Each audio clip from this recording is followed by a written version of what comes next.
Dekma Education. Let's learn together. අයිබෝවන් සියලු දෙනාටම වෙනද වගේම අදත් අපි IQ ගැටලුවක් සාකච්ඡා කරමු. channel එක subscribe කරලා ඉස්සරහා තියෙන bell icon එකත් click කරන්න. ගැටලුවට යන කලින් ඔයාලත් පොඩි උත්සාහයක් දරන්න තනිවම පිළිතුර ලබා ගන්න පුළුවන්ද කියලා. හරි, අපි එහෙනම් ගැටලුවට යමු. ගැටලුව අංක 5.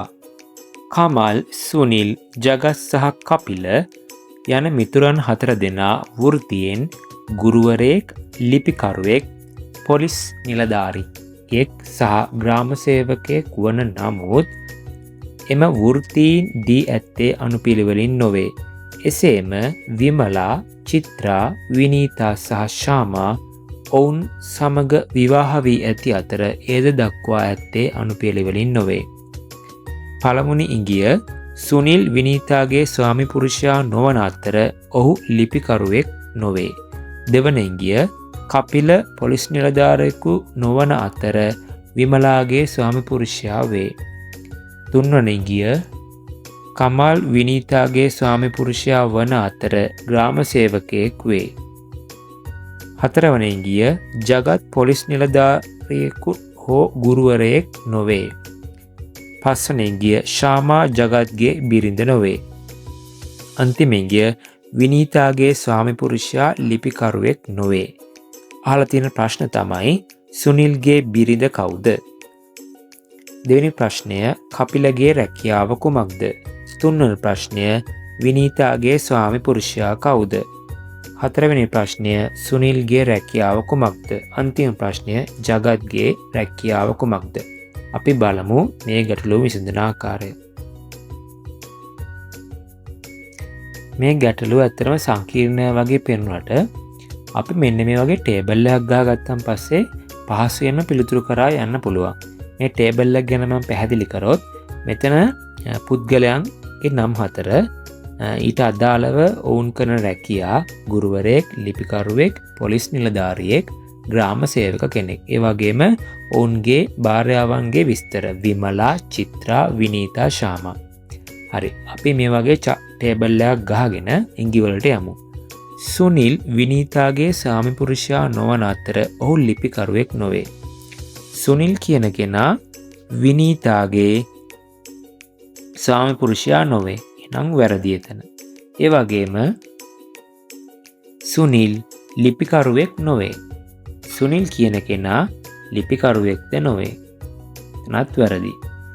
ඊළඟට කපිල පොලිස් නිලධාරියෙකු නොවන අතර විමලාගේ ස්වාමි පුරුෂයා වේ. කපිල කියන කෙනා පොලිස් නිලධාරියෙක් නොවේ. නමුත් කපිල කියන කෙනා විමලාගේ ස්වාමි පුරුෂයා වේ. එතන හරි. එතකොට කපිල විමලාගේ ස්වාමි පුරුෂයා වුණා නම් අනිත් අයගේ භාර්යාවන් වෙන විදියක් නෑ නේ. හින්දා එතන වැරදි ලකුණු යොදනවා. විමලා කියන කෙනා කපිලගේ භාර්යාව. එතකොට ඊළඟ ඉඟිය කමල් විනීතාගේ ස්වාමි පුරුෂයා වන අතර ග්‍රාම සේවකයෙක් වේ. කමල් කියන කෙනා විනීතාගේ ස්වාමි පුරුෂයා වෙනවලු. ඒ වගේම ග්‍රාම සේවකයෙක්ද වෙනවලු. ඒතර කමල් ග්‍රාම සේවකයෙක් වුණා නම් අනිත් අනතුරු අදාළ නැහැනේ. ඒ වගේම කමල් විනීතාගේ ස්වාමි පුරුෂයා නම් අනිත් තැන් වලට එන්න ඕනි. ඒ කියන්නේ විනීතා සුනිල්ගේ භාර්යාව වෙන්නෙත් නෑ, ජගත්ගේ භාර්යාව වෙන්නෙත් නෑ, කපිලගේ භාර්යාව වෙන්නෙත් නෑ. විනීතා කියන්නේ කමල්ගේ භාර්යාව. ඊළඟට ජගත් පොලිස් නිලධාරියෙකු හෝ ගුරුවරයෙක් නොවේ. ජගත් කියන කෙනා පොලිස් නිලධාරියෙකු වෙන්නත් බැහැ. ජගත් කියන කෙනා ගුරුවරයෙක් වෙන්නත් බැහැ. ඒ තැන් දෙකටම වැරදි. ඊළඟට ශාමා ජගත්ගේ බිරිඳ නොවේ. ශාමා කියන කෙනා ජගත්ගේ බිරිඳ වෙන්නතුළු. ශාමා ජගත්ගේ බිරිඳ නොවේ. ඒ තැන් වලට වැරදි. ඊළඟට විනීතාගේ ස්වාමි පුරුෂයා ලිපිකරුවෙක් නොවේ. විනීතාගේ ස්වාමි පුරුෂයා ලිපිකරුවෙක් නොවේ. ඒතකොට ලිපිකරු කවුද? ලිපිකරු අපි තාම හොයාගත්තේ නැහැ කවුද කියලා. අපි ඒ ඉංගියට පස්සේ යමු. එතකන් අපිට මෙන්න මේකේ මෙන්න මේ වගේ තැන් ටික ෆිල් කරගන්න පුළුවන් නේද? මෙතන පොලිස් නිලධාරියා කමල් වෙන්නෙත් නැහැ. ජගත් වෙන්නෙත් නැහැ. කපිල වෙන්නෙත් නැහැ. එහෙනම් අනිවාර්යෙන් පොලිස් නිලධාරියා වෙන්න ඕනි සුනිල්. එතනට හරි ලකුණේ දාන්න ඕනේ. ඒ වගේම මෙතන සුනිල් පොලිස් නිලධාරියෙක් වුණානේ. ඒත් අනිතකොට සුනිල් ගුරුවරයෙක් වෙන්න බෑ. ඒ තැනට කතරේ දාන්න. සුනිල් ගුරුවරයෙක් වෙන්නත් බෑ. ඒ වගේම සුනිල් ග්‍රාම සේවක කෙනෙක් වෙන්නත් බෑ නේද? එතකොට මෙන්න මේ තීරුව බලන්න.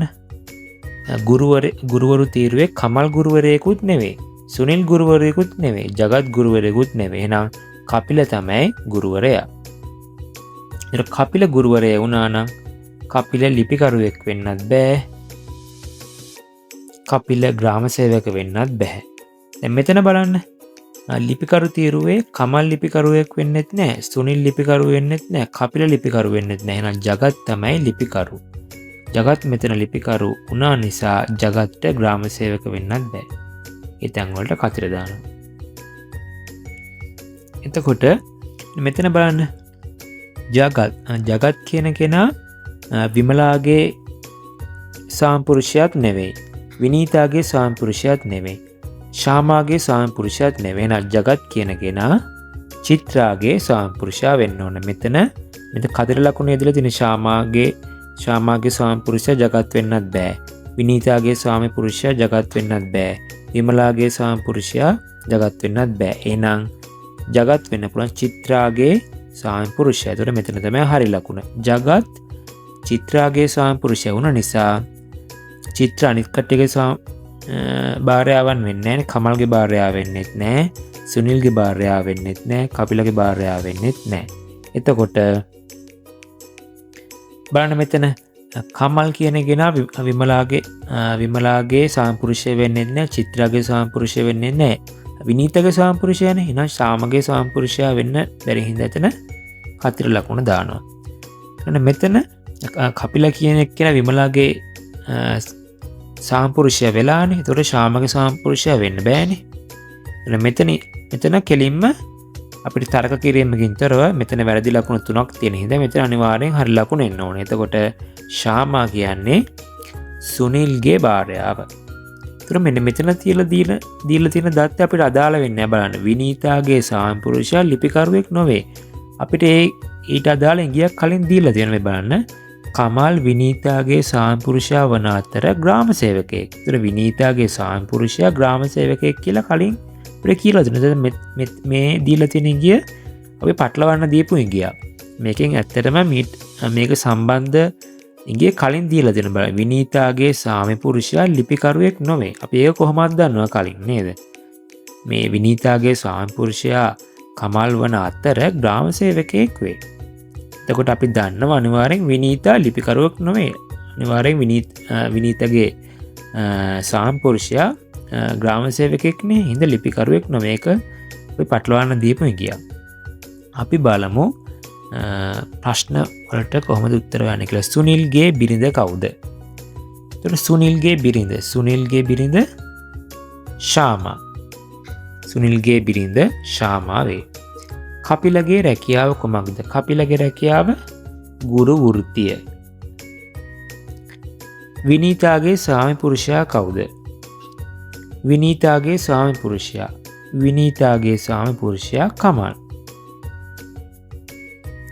සුනිල්ගේ රැකියාව කුමක්ද? සුනිල්ගේ රැකියාව පොලිස් නිලධාරියෙක්. ජගත්ගේ රැකියාව කුමක්ද? ජගත්ගේ රැකියාව ලිපිකරු. ඔයාලා නොදන්න ගැටලු තියෙනවා නම් තිරයේ දිස්සන WhatsApp අංකයට යොමු කරන්න. එහෙනම් තවත් මේ වගේ IQ ගැටලුවකින් හමු වෙමු.